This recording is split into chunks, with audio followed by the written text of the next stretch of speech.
Bayangkan kamu berdiri di siang hari, dan tiba-tiba bayanganmu menghilang.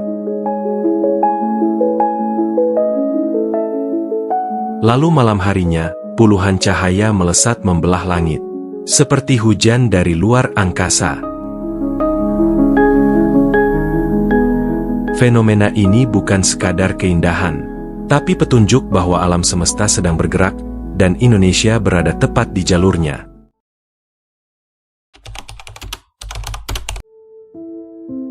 Yogyakarta, sebuah kota yang dikenal dengan budaya dan warisannya, ternyata juga menjadi panggung bagi fenomena langit yang sangat langka, hari tanpa bayangan. Fenomena ini terjadi 2 kali dalam setahun, biasanya pada sekitar tanggal 28 Februari dan 13 Oktober. Di hari-hari tersebut, matahari tepat berada di posisi denit, atau persis di atas kepala. Saat itu terjadi, semua benda yang berdiri tegak, seperti tiang, botol, atau bahkan tubuh manusia, tidak akan memunculkan bayangan ke samping, dan bahkan nyaris tidak terlihat sama sekali. Di Yogyakarta, titik kulminasi ini biasanya terjadi sekitar pukul 11.44 waktu Indonesia Barat. Langit tampak biasa saja, tapi bagi para astronom dan pecinta fenomena langit, ini adalah saat yang ditunggu-tunggu. Banyak sekolah dan komunitas astronomi lokal memanfaatkan momen ini untuk mengadakan eksperimen sederhana di halaman, seperti menancapkan tongkat secara tegak untuk membuktikan bahwa bayangan benar-benar menghilang. Fenomena ini hanya bisa terjadi di wilayah yang berada di antara garis 23,5 derajat lintang utara dan 23,5 derajat lintang selatan, atau yang disebut zona tropis. Dan karena Yogyakarta berada di lintang sekitar 7,8 derajat selatan, maka kota ini tepat dilalui oleh garis kulminasi matahari. Inilah alasan kenapa hari tanpa bayangan bisa terjadi di sini. Fenomena ini tidak hanya unik dari sisi astronomi, tapi juga memberi kesempatan bagi kita untuk lebih memahami hubungan antara posisi matahari dan lokasi geografis kita di bumi. Saat hari tanpa bayangan terjadi, ini artinya Yogyakarta sedang tepat berada di jalur lintasan harian matahari. Bagi sebagian orang, mungkin ini hanyalah sekilas momen tak berarti. Tapi bagi ilmuwan, pelajar, dan pemerhati alam, ini adalah fenomena langka yang bisa digunakan untuk memverifikasi berbagai hal. Hari tanpa bayangan bisa dimanfaatkan untuk menentukan arah mata angin secara akurat, bahkan tanpa kompas. Saat fenomena ini terjadi, posisi matahari tepat berada di atas kepala, atau yang disebut titik zenit. Akibatnya, bayangan benda tegak seperti tongkat, tiang, atau manusia akan menghilang, karena cahaya matahari datang secara vertikal.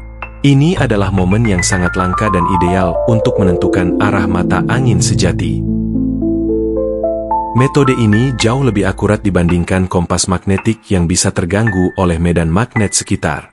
Bahkan, sejak zaman kuno, prinsip ini digunakan oleh para arsitek dan ilmuwan untuk menentukan arah bangunan atau membuat peta yang presisi. Dalam dunia modern, ini masih digunakan sebagai teknik sederhana namun efektif dalam survei tanah dan navigasi. Hari tanpa bayangan bukan hanya keajaiban visual, tapi juga alat ilmiah alami yang menakjubkan. Ketika langit malam yang gelap tiba-tiba dipenuhi cahaya seperti hujan bintang jatuh. Inilah hujan meteor Eta Aquarid, salah satu pertunjukan alam paling memukau di tahun ini. Fenomena ini terjadi setiap awal Mei, dan tahun ini Indonesia menjadi salah satu lokasi terbaik untuk menyaksikannya. Fenomena hujan meteor Eta Aquarid tidak muncul begitu saja. Asal-usulnya berhubungan dengan salah satu benda langit paling terkenal sepanjang sejarah, Komet Halley. Komet ini mengorbit matahari sekali setiap sekitar 76 tahun. Setiap kali ia melintas, komet tersebut meninggalkan jejak panjang berupa partikel debu, butiran es, dan serpihan kecil di jalurnya. Mengapa namanya Eta Aquarid? Itu karena titik asal seolah-olah meteor ini muncul dari arah rasi bintang Aquarius, tepatnya dekat bintang Eta Aquarii. Padahal sebenarnya, meteor itu bisa melintas di berbagai arah langit. Penamaan ini hanya sebagai patokan astronomi. Yang membuat Eta Aquarid begitu istimewa adalah kenyataan bahwa kita menyaksikan warisan kosmik dari komet Halley, meski kometnya sendiri baru akan kembali terlihat dari bumi pada tahun 2061 mendatang. Jadi, setiap meteor Eta Aquarid yang melintas, sebenarnya adalah potongan kecil dari sejarah langit yang berusia ribuan tahun. Waktu terbaik menyaksikan Eta Aquarid di Indonesia adalah antara pukul 2 hingga 5 dini hari, saat langit paling gelap dan radian meteor berada tinggi di langit timur. Carilah tempat yang jauh dari lampu kota, seperti pantai terpencil, pegunungan, atau pedesaan. Pastikan juga cuaca cerah tanpa awan, karena sedikit saja polusi cahaya atau mendung bisa menghalangi keindahan fenomena ini.